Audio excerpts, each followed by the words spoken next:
Hi. I first heard Russell, and I think it was extemporaneous because he was the last speaker on the last day of the 2012 Lunar Exploration Analysis Group. And so he was talking, I forget what the actual topic, it wasn't, what you said was not exactly what you followed on the program statement. And I think sometimes that happens with Russell, he just gets some inspiration.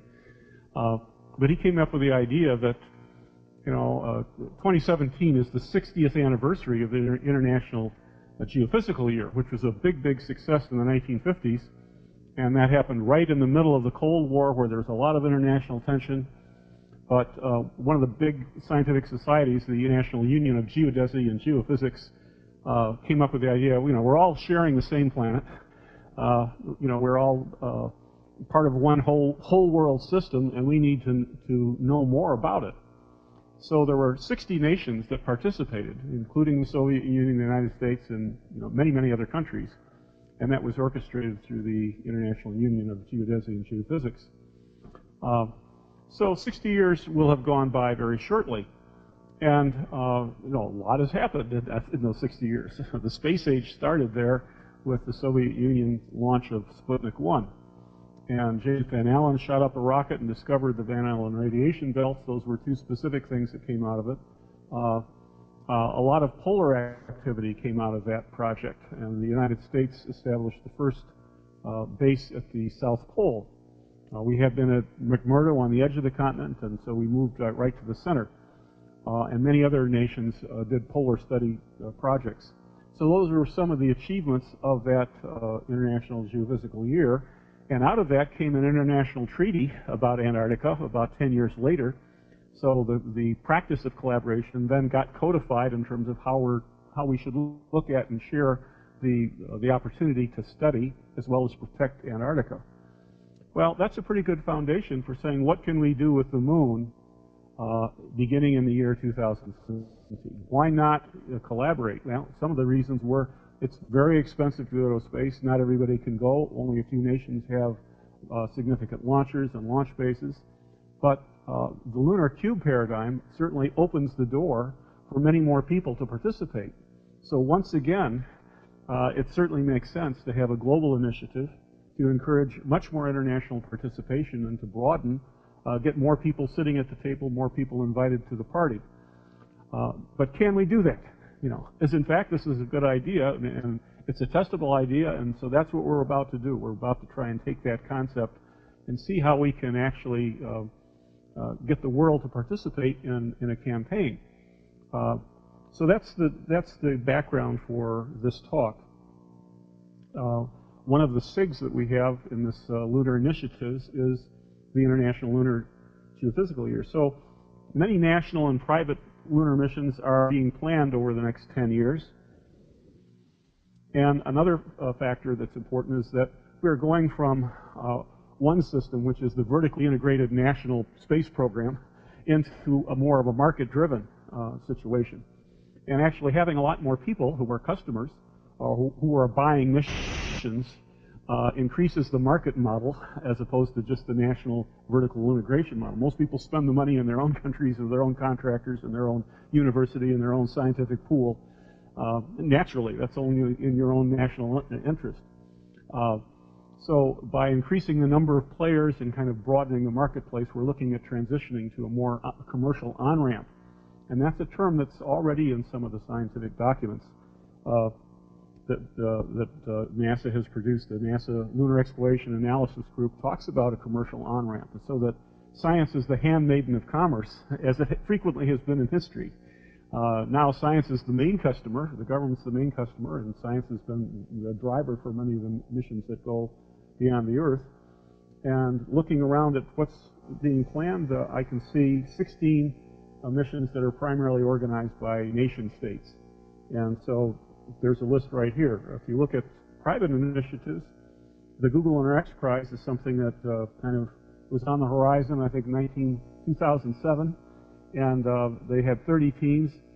So here we are. We're less than 2 years now, about 20 months out from the end of that contest. And so there looks at this point to be 6 teams that have some sort of a launch opportunity that they've been able to organize. Now, this has happened also in the middle of an international financial collapse in Europe and the United States. So if you were skeptical, you'd say, oh, that ain't ever going to happen. How could that be? But here we are. The horses are coming around the far turn. And so before December 31st, we'll see if anybody actually succeeds in the Google Lunar X Prize. If even one is successful, it's a paradigm changer. So we have a couple of companies that we've been talking to. We heard earlier from John Thornton about Astrobotic. Bob Richards or his representative is going to be speaking, and so that's another one of the Google Lunar X Prize companies and teams. And not only do we have those two, but there's a group in Spain and another university, Penn State Lunar Alliance, is interested in this. One of the teams here in Florida, is part of that. The University of Central Florida is part of their incubator process, is helping Omega Envoy engaged in this process. I'm not aware that they've announced a launch date, so I've only included those that have some sort of a arrangement with a launch that they have announced, at least as far as I'm aware. So this number potentially could grow. Beyond these, there are two other private commercial missions, one from MoonX and one from Astrobotic. And in fact, we learned yesterday, I think there are 3 in development from those companies. So we have Google Lunar X Prize, but then we have people with commercial ambitions, and they're starting to organize and line up their customers. So after the prize is over, you're now in a position to contact at least those 2 companies and buy a ride. So if you have a rover, if you have an instrument for delivery. I could count at least a couple of those. So I came up with a total of 24 lunar missions being, that are fairly credible attempts to go to the moon. And so this is a big opportunity. Well, why do we need an International Lunar Geophysical Year if we've already got 24 missions on the books? Why is this a good idea? Well, it's a good idea to grow the marketplace. It's a good idea to broaden participation. And there's also missed opportunities. There's excess capacity to create that market that's out there. If we can get to the moon with an instrument in single-digit millions, there are quite a number of other countries that could be customers that could buy that opportunity. So a country such as Taiwan, or maybe Malaysia, or maybe Dubai, or maybe Australia. $5 million, $10 million is certainly not beyond the stretch of imagination for them to afford that kind of an opportunity. Of all the nations that I've mentioned, of all those missions, only 8 nations are generating those. So that's only a fraction of the G20 nations, the biggest, most economically powerful nations. And even that is a subset of the countries that have the financial and technological and scientific capabilities to do something like going to the moon with an instrument or with a CubeSat. Most of the G20 countries are trillionaires. In other words, if you look at the World Bank and their purchasing power of their gross domestic product, they have $1 trillion worth of stuff that they're able to do. And I don't think it's coincidental. That was exactly the time that the United States entered the Apollo program. We were a $1 trillion power right at that point. So we had enough stuff going on. We had an aggregation of talent and industry and government and national will, and we were in a competitive situation with the Soviet Union. And so out of that matrix of $1 trillion worth of stuff in our economy, we were able to generate an Apollo program. So over these intervening years, there are about 20 countries that are now at least at the $1 trillion level. So I'm only illustrating that I think this is fairly commonplace today. What we did back in the Apollo era is it was in the grasp, and it should be easily within the grasp because of the paradigm that we're looking at. Another big factor is I think the worldview of the problems that we're facing demand access to the energy and resources of space. There are intractable problems that we're facing in environment and clean energy, and a lot of people are preaching gloom and doom. Oh, woe is us. We're going to be going over some sort of Malthusian cliff.